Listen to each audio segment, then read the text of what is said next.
Portugal might have the most talented squad at this World Cup, and they just got out coached by a team ranked 50 places below them. This is the story of how Portugal keeps wasting golden generations and why it's happening again. Portugal have never won a World Cup, not once. Right now they've got Vitinha, João Neves, Bruno Fernandes, Bernardo Silva, one of the deepest squads in the tournament. And in Game 1, they drew with Congo DR, a team that hadn't qualified in 52 years. Everyone's blaming a 41-year-old. They're missing the real problem, and it's standing on the touchline. Look at the match ratings.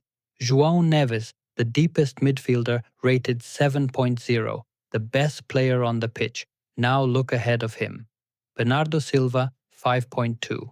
Pedro Neto, 5.7. Vitinha, 5.6. Ronaldo, 5.6. The striker rated the same as everyone meant to supply him. This wasn't one bad player. The entire attacking half of the team went missing at once. And when a whole unit malfunctions together like that, you don't look at the players, you look at who set them up. Roberto Martinez. On paper, the most successful coach in Portugal's history. Best win rate, most goals per game ever. But here's what that record hides. He's brilliant in qualifiers and friendlies, and he freezes when it matters. Sound familiar? Before Portugal, Martinez had Belgium's golden generation. De Bruyne, Hazard, Lukaku, maybe the most talented squad of their era. He won nothing with them. Peter Schmeichel said it outright after the Congo game. Martinez wasted Belgium's golden generation, and now he's doing the exact same thing to Portugal. His critics point to the same flaws every time. The attack lacks creativity, the midfield gets disconnected, the substitutions come too late. He left Rafael Leão and João Felix on the bench while keeping a system that clearly wasn't working, too cautious, too predictable. With this much talent, that's not bad luck, that's coaching. And here's how the system actually fails them. Martinez sets up with 4 creative players: Bruno, Bernardo, Neto, Vitinha pushing up, all crowding the same pockets of space, all in front of one striker who needs the ball played past them into the box. They look incredible on paper.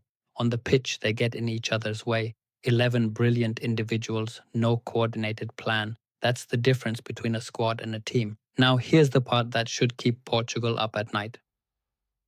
One day before they stumbled, Lionel Messi opened his World Cup with a hat-trick, a 3-0 demolition of Algeria, tying the all-time World Cup scoring record. Same age bracket as Ronaldo, same is he too old questions, completely different result. But it's not about Messi being the better player. Listen to what Algeria's own coach said afterward. Messi is fortunate that the entire Argentina team works for him. That's the whole thing right there. Argentina completed 89% of their passes under pressure, the highest of any team in this World Cup. They keep the same core together year after year. Every player has a role, the structure feeds their best man, and the ball always finds him in the right areas.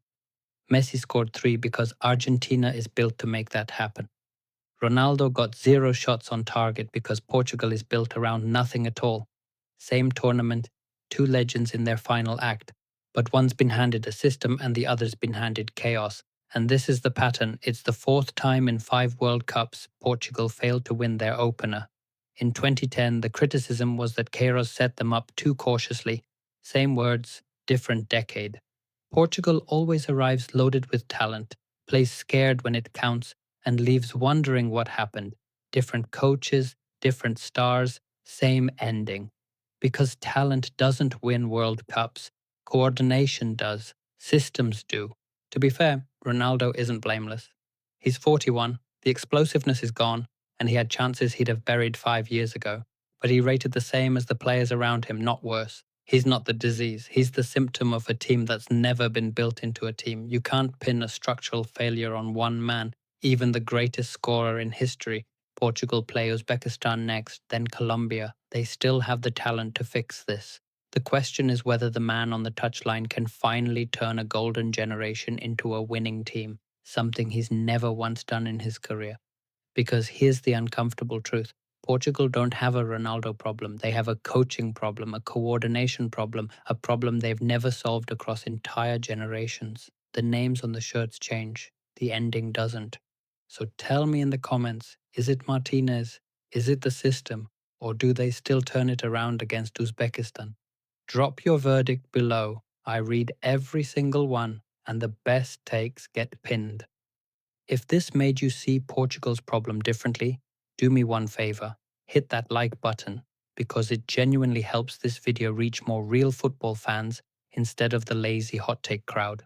And if you want the real story behind every game this World Cup, the stuff nobody else is breaking down, subscribe and turn on notifications, because we're covering every match and the next one's a big one.